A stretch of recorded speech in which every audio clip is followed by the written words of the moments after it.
ഹരേ കൃഷ്ണ. ഓം ശ്രീ മഹാദേവ്യൈ നമഃ.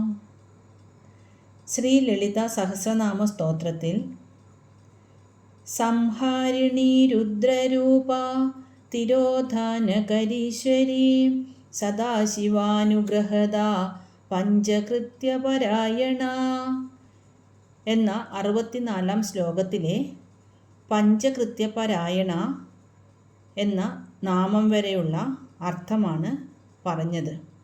ഇനി 65 ശ്ലോകമായ ഭാനുമണ്ഡല മധ്യസ്ഥ ഭൈരവീ ഭഗമാലിനി പത്മാസന ഭഗവതി പത്മനാഭ സഹോദരി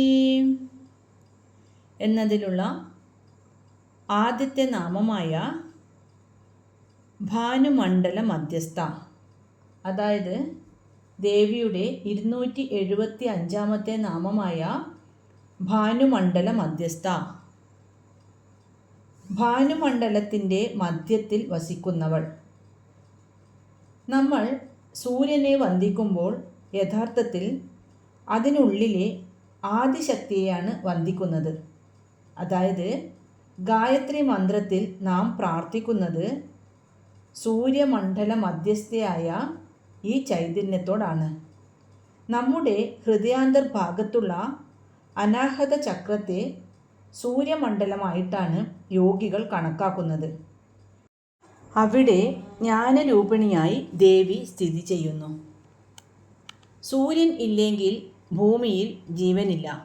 സൂര്യൻ എല്ലാറ്റിനും പ്രകാശവും ഊർജവും നൽകുന്നു. എന്നാൽ ആ സൂര്യന് പ്രകാശിക്കാനുള്ള ഊർജം നൽകുന്നത് ലളിതാംബികയാണ്. വെളിച്ചത്തിന് വെളിച്ചമായി ദേവി നിലകൊള്ളുന്നു. ഇനി ദേവിയുടെ 276 നാമമായ ഭൈരവി. സൂര്യമണ്ഡലത്തിൻ്റെ തേജസ്സോടുകൂടി വിളങ്ങുന്ന ദേവി തൻ്റെ ഭക്തരെ സംരക്ഷിക്കാനും അധർമ്മത്തെ നശിപ്പിക്കാനും വേണ്ടി സ്വീകരിക്കുന്ന ഭാവമാണ് ഭൈരവി. ഭഗവാൻ ശിവൻ്റെ രൗദ്രഭാവമായ ഭൈരവൻ്റെ ശക്തിയാണ് ഭൈരവി. കൂടാതെ തൻ്റെ ഭക്തർക്ക് ഭയമുണ്ടാക്കുന്ന സകലതിനെയും, അതായത് ഭയാനകമായ സംസാരസാഗരം, അതിനെപ്പോലും ഭയപ്പെടുത്തുന്നവളാണ് ഭൈരവി. ശരണാഗതരായവർക്ക് അവൾ അഭയമാണ്. ശത്രുക്കൾക്ക് ഭയങ്കരിയുമാണ്. നമ്മുടെ ഉള്ളിലെ അശുഭ ചിന്തകളെ നശിപ്പിച്ച് ശുദ്ധീകരിക്കാനാണ് ഭൈരവി നിലകൊള്ളുന്നത്. തൻ്റെ ഭക്തരെ രക്ഷിക്കാൻ ദേവി എടുക്കുന്ന ഉഗ്രരൂപം ആണ് ഭൈരവി. ഇനി ദേവിയുടെ 277 നാമമായ ഭഗമാലിനി. ഭൈരവി എന്ന ഉഗ്രഭാവത്തിന് ശേഷം ദേവി എടുക്കുന്ന അതീവ സുന്ദരവും കാരുണ്യപൂർണവുമായ ഭാവം. ഭഗം എന്നാൽ ഐശ്വര്യം, ജ്ഞാനം, വീര്യം, യശസ്, ശ്രീ, വൈരാഗ്യം എന്നിങ്ങനെയുള്ള 6 ഗുണങ്ങൾ. ഈ 6 ഒരു മാലയായി ധരിച്ചവൾ, അഥവാ ഈ ഗുണങ്ങളെല്ലാം തികഞ്ഞവൾ. ശ്രീചക്രത്തിലെ ഒരു പ്രധാന ദേവതയാണ് ഭഗമാലിനി. നിത്യക്ലിന്ന, എപ്പോഴും കരുണയാൽ നനഞ്ഞിരിക്കുന്നവൾ എന്നും ഇവളെ വിളിക്കുന്നു. അതായത് ഭക്തരോടുള്ള അളവറ്റ സ്നേഹത്താൽ ദേവിയുടെ ഹൃദയം എപ്പോഴും ആർദ്രമായിരിക്കുന്നു. അതുകൊണ്ടാണ് നിത്യക്ലിന്ന എന്ന് വിളിക്കുന്നത്. ശ്രീവിദ്യ ഉപാസനയിൽ അതിപ്രധാനമായ സ്ഥാനമാണ് ഭഗവാനിക്കുള്ളത്. ശ്രീചക്രത്തിലെ 2ാമത്തെ ആവരണത്തിൽ വസിക്കുന്ന നിത്യദേവിമാരിൽ ഒരാളാണ് ഇവർ. ഈ പ്രപഞ്ചത്തിലെ എല്ലാ സൗഭാഗ്യങ്ങളെയും ഐശ്വര്യങ്ങളെയും തൻ്റെ രൂപത്തിൽ മാല പോലെ കോർത്തിണക്കി ഭക്തർക്ക് പ്രഭ ചൊരിയുന്ന ഭാവമാണ് ഭഗമാലിനി. ഇനി ദേവിയുടെ 278 നാമമായ പത്മാസന. മഹാലക്ഷ്മിയായി താമരപ്പൂവിൽ ഇരിക്കുന്നവൾ. കൂടാതെ ഭക്തന്മാരുടെ ഹൃദയമാകുന്ന താമരപ്പൂവിൽ ഇരിപ്പിടമുറപ്പിച്ചവൾ പത്മാസന. യോഗശാസ്ത്രത്തിലെ ഒരു പ്രധാന ആസനമാണ് പത്മാസനം. ഈ ആസനത്തിൽ ഇരിക്കുന്നവർക്ക് ലഭിക്കുന്ന ഏകാഗ്രതയുടെയും സമാധിയുടെയും സ്വരൂപമാണ് ദേവി. താമര വളരുന്നത് ചെളിയിലാണെങ്കിലും ചെളി താമരയിൽ പുരളുന്നില്ല. അതുപോലെ ഈ ലോകമാകുന്ന ചെളിയിൽ ജീവിക്കുമ്പോഴും ഒന്നിനോടും ഒട്ടാതെ ശുദ്ധമായിരിക്കണം എന്ന വലിയ പാഠമാണ് ഈ നാമത്തിൽ നൽകുന്നത്. ദേവി ഈ പരിശുദ്ധിയുടെ പൂർണ്ണരൂപമാണ്. സൃഷ്ടി നടക്കുമ്പോൾ ബ്രഹ്മാവ് ഇരിക്കുന്നത് വിഷ്ണുവിൻ്റെ നാഭിയിൽ നിന്നുള്ള താമരയിലാണ്. ആ താമരയ്ക്ക് ആധാരമായ ശക്തിയും ദേവി തന്നെയാണ്. വെള്ളത്തുള്ളികൾ താമരയിലേൽ ഇരിക്കുന്നത് നിങ്ങൾ ശ്രദ്ധിച്ചിട്ടുണ്ടോ? അത് ഇലയിലുണ്ടെങ്കിലും ഇലയെ നനക്കുന്നില്ല. അതായത് എണ്ണയിൽ വീണ വെള്ളത്തെ പോലെ അതിങ്ങനെ ഉരുണ്ട് കളിക്കുകയാണ് ചെയ്യുക. അതുപോലെ ഈ പ്രപഞ്ചത്തിന് ഉള്ളിലിരുന്നു കൊണ്ട് തന്നെ പ്രപഞ്ചത്തിലെ വികാരങ്ങൾ ബാധിക്കാത്ത അവസ്ഥയാണ് പത്മാസന. ഇനി ദേവിയുടെ 279 നാമമായ ഭഗവതി. നമ്മൾ സാധാരണയായി ദൈവത്തെ വിളിക്കാൻ ഏറ്റവും കൂടുതൽ ഉപയോഗിക്കുന്ന വാക്കുകളാണ് ഭഗവാൻ എന്നും ഭഗവതി എന്നും.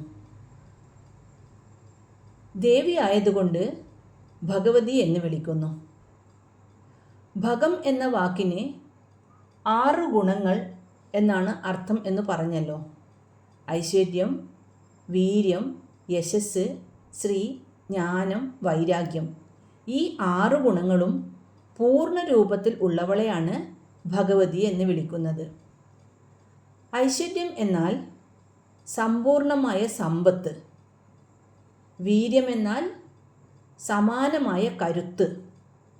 യശസ് എന്നാൽ കളങ്കമില്ലാത്ത കീർത്തി. ശ്രീ സൗന്ദര്യവും ഐശ്വര്യവും. ജ്ഞാനം സകലതിനെയും കുറിച്ചുള്ള അറിവ്. വൈരാഗ്യം ഒന്നിനോടും മമതയില്ലാത്ത അവസ്ഥ.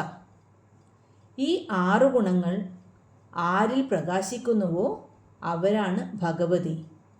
കൂടാതെ ലോകത്തിൻ്റെ സൃഷ്ടി, സ്ഥിതി, സംഹാരം, ജീവൻ്റെ ഗതി, അഗതി എന്നിവയെക്കുറിച്ച് പൂർണ്ണമായി അറിയുന്നവളാണ് ഭഗവതി എന്ന് ശാസ്ത്രം പറയുന്നു.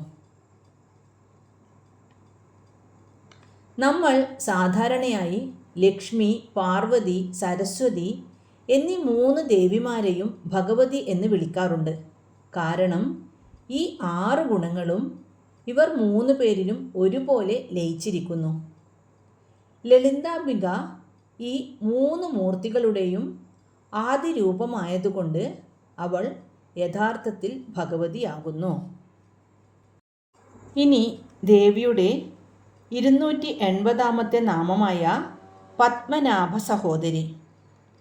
ഈ നാമം ദേവിയും ഭഗവാൻ മഹാവിഷ്ണുവും തമ്മിലുള്ള ഗാഢമായ ബന്ധത്തെയും അവർ ഒരേ ചൈതന്യത്തിൻ്റെ 2 ഭാവങ്ങളാണെന്ന സത്യത്തെയും വെളിപ്പെടുത്തുന്നു. ശ്രീകൃഷ്ണാവതാരത്തിൽ ശ്രീകൃഷ്ണൻ്റെ സഹോദരിയായിട്ട് ലോകമായാദേവി അവതരിക്കുന്നുണ്ട്. പത്മനാഭൻ എന്നാൽ നാഭിയിൽ താമരയുള്ളവൻ. ഇത് മഹാവിഷ്ണുവിൻ്റെ നാമമാണ്. വിഷ്ണുവിൻ്റെ സഹോദരിയായി ദേവിയെ ഇവിടെ സങ്കല്പിക്കുന്നു. പുരുഷരൂപത്തിലുള്ള വിഷ്ണുവും സ്ത്രീ രൂപത്തിലുള്ള ലളിതാംബികയും ഒന്നു തന്നെയാണെന്നാണ് ഈ നാമം പറയുന്നത്. അതായത് പ്രപഞ്ചത്തിൻ്റെ സംരക്ഷണത്തിനായി വിഷ്ണു ചെയ്യുന്ന അതേ കർമ്മങ്ങൾ തന്നെയാണ് ദേവിയും ചെയ്യുന്നത്. വിഷ്ണുവിനെ നാരായണൻ എന്നും ദേവിയെ നാരായണി എന്നും വിളിക്കുന്നു. ലളിതാംബികയുടെ അവതാര സമയത്ത് വിഷ്ണുവിൻ്റെ അംശങ്ങൾ ദേവിയെ സഹായിക്കാനായി കൂടെ ഉണ്ടായിരുന്നു എന്ന് പുരാണങ്ങൾ പറയുന്നു. 66 ശ്ലോകം നോക്കാം. ഉന്മേഷ നിമിഷോൽപ്പന്ന വിപന്ന ഭുവനാവലി സഹസ്രശീർഷവദന സഹസ്രാക്ഷി സഹസ്രപാദ്. 66 ശ്ലോകത്തിലെ ആദ്യത്തെ നാമമായ ഉന്മേഷ നിമിഷോൽപ്പന്ന വിപന്ന ഭുവനാവലി. ഉന്മേഷ, കണ്ണു തുറക്കുക. ദേവി തൻ്റെ ദയ നിറഞ്ഞ കണ്ണുകൾ തുറക്കുമ്പോൾ പ്രപഞ്ച സൃഷ്ടി ആരംഭിക്കുന്നു. നിമിഷ എന്നാൽ കണ്ണ് അടക്കുക. ദേവി കണ്ണുകൾ അടക്കുമ്പോൾ പ്രപഞ്ചം സംഹരിക്കപ്പെടുന്നു. അതായത് എല്ലാം അവളിലേക്ക് തന്നെ ലയിച്ചു ചേരുന്നു. ഉൽപ്പന്ന, ഉദ്ഭവിക്കുക, സൃഷ്ടിക്കപ്പെടുന്നത്.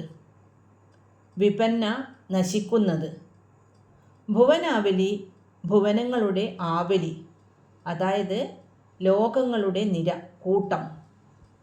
ദേവി തൻ്റെ കൺപോളകൾ ഒന്ന് ചലിപ്പിക്കുന്ന സമയം കൊണ്ട്, അതായത് ഒരു കൺചിമ്മൽ കൊണ്ട് കോടിക്കണക്കിന് പ്രപഞ്ചങ്ങൾ ഉണ്ടാവുകയും നശിക്കുകയും ചെയ്യുന്നു എന്നാണ് ഈ നാമത്തിലൂടെ പറയുന്നത്. പ്രപഞ്ചങ്ങൾ വരികയും പോവുകയും ചെയ്യുമ്പോഴും യാതൊരു മാറ്റവുമില്ലാതെ നിലനിൽക്കുന്ന ആ സത്യം, അത് ദേവി മാത്രമാണ്. ഈ പ്രപഞ്ചത്തിൻ്റെ തന്നെ നിലനിൽപ്പ് അവളുടെ ഒരു നോട്ടത്തെ, അതായത് ദൃഷ്ടിയെ ആശ്രയിച്ചിരിക്കുന്നു എന്നാണ് ഈ നാമത്തിലൂടെ പറയുന്നത്. ഒരു ചെറിയൊരു ഉദാഹരണം നോക്കാം. നമ്മൾ ഒരു സ്വപ്നം കാണുന്നത് വിചാരിക്കുക. സ്വപ്നത്തിൽ നമ്മൾ വർഷങ്ങൾ ജീവിക്കുന്നുണ്ടാകാം. എന്നാൽ നമ്മൾ കണ്ണു തുറക്കുന്ന നിമിഷം ആ സ്വപ്നലോകം മുഴുവൻ ഇല്ലാതാകുന്നു. അതുപോലെ ദേവിയുടെ ഒരു ഉണർവ് ഈ ലോകത്തിൻ്റെ സൃഷ്ടിയും അവളുടെ നിദ്ര ഇതിൻ്റെ ലയവുമാണ്. ഇനി ദേവിയുടെ അടുത്ത നാമമായ സഹസ്രശീർഷവദന, 282 നാമമായ സഹസ്രശീർഷവദന. 1000 ശിരസ്സുകളും മുഖങ്ങളും ഉള്ളവൾ. 1000 എന്നതിന് അനന്തം എന്നും അർത്ഥമുണ്ട്. ഇവിടെ അനന്തതയെയാണ് സൂചിപ്പിക്കുന്നത്. അതായത് ഈ പ്രപഞ്ചത്തിലെ എല്ലാ തലകളും മുഖങ്ങളും ദേവിയുടേത് തന്നെ.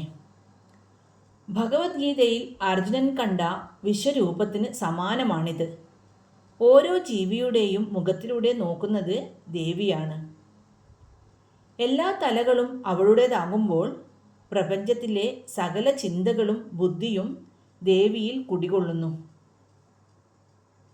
വേദങ്ങളിലെ പ്രശസ്തമായ പുരുഷ സൂക്തം തുടങ്ങുന്നത് സഹസ്രശീർഷ പുരുഷ എന്നാണ്. ആ പരമപുരുഷനായി വേദങ്ങൾ വാഴ്ത്തുന്ന അതേ ചൈതന്യം തന്നെയാണ് ലളിതാംബിക എന്ന് ഈ നാമം അടിവരയിട്ട് നമ്മെ ഓർമ്മിപ്പിക്കുന്നു. നാം മറ്റൊരാളുടെ മുഖത്ത് നോക്കുമ്പോൾ യഥാർത്ഥത്തിൽ ദേവിയുടെ അനന്തമായ മുഖങ്ങളിൽ ഒന്നിലേക്കാണ് നോക്കുന്നത്. ഇനി ദേവിയുടെ 283 നാമമായ സഹസ്രാക്ഷി. 1000 തലകളുണ്ടെങ്കിൽ സ്വാഭാവികമായും 1000 കണ്ണുകളും കാണുമല്ലോ. സകലതിനെയും ഒരേപോലെ വീക്ഷിക്കുന്ന ദേവിയുടെ 1000 കണ്ണുകളെക്കുറിച്ചാണ് ഈ നാമം പറയുന്നത്. അനേകായിരം കണ്ണുകളുള്ളവൾ എന്നാണ് ഈ നാമത്തിൻ്റെ അർത്ഥം. ലോകത്തിലെ എല്ലാ ജീവജാലങ്ങളുടെയും കണ്ണുകൾ ദേവിയുടേത് തന്നെയാണ്. നമ്മൾ രഹസ്യമായി ചെയ്യുന്നതും പരസ്യമായി ചെയ്യുന്നതും ദേവി കാണുന്നുണ്ട്. സർവസാക്ഷിയാണ് ദേവി. മാത്രമല്ല, ഭക്തരുടെ സങ്കടങ്ങൾ കാണാൻ അവൾക്ക് പ്രത്യേകമായി ഓരോ ഭക്തരെയും നോക്കേണ്ടതില്ല. കാരണം അവളുടെ കണ്ണുകൾ എല്ലായിടത്തുമുണ്ട്. നമ്മുടെ ഉള്ളിലിരുന്ന് പുറം ലോകത്തെ കാണുന്ന ആ ശക്തി, അത് ദേവിയാണ്. ഇനി ദേവിയുടെ 284 നാമമായ സഹസ്രപാദ്. ആയിരക്കണക്കിന് പാദങ്ങളോട് കൂടിയവൾ. ഈ പ്രപഞ്ചത്തിലെ എല്ലാ ജീവജാലങ്ങളുടെയും പാദങ്ങൾ ദേവിയുടേതാണ്. സകല ചലനങ്ങളുടെയും ഉറവിടം ദേവി തന്നെ. 1000 പാദങ്ങളുണ്ടെന്നത് ദേവിയുടെ സർവവ്യാപിത്വത്തെ കാണിക്കുന്നു. അവൾക്ക് ഒരേ സമയം പ്രപഞ്ചത്തിൻ്റെ എല്ലാ കോണുകളിലും സഞ്ചരിക്കാനും ഭക്തരുടെ അടുത്തേക്ക് ഓടിയെത്താനും സാധിക്കും. പ്രപഞ്ചത്തിൻ്റെ എല്ലാ ഭാഗങ്ങളിലും പാദങ്ങളൂന്നി അതിനെ താങ്ങി നിർത്തുന്ന ചൈതന്യമാണ് ദേവി. ഇന്ന് അർത്ഥം മനസ്സിലാക്കിയ നാമങ്ങൾ ഒന്ന് ചൊല്ലി നോക്കാം. ഭാനുമണ്ഡലമധ്യസ്ഥ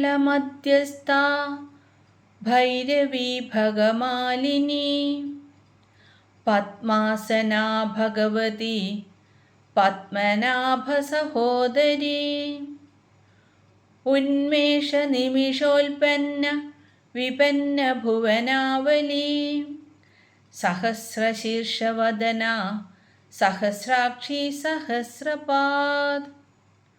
ഓം ശ്രീ മഹാദേവ്യൈ നമഃ. ഹരേ കൃഷ്ണ.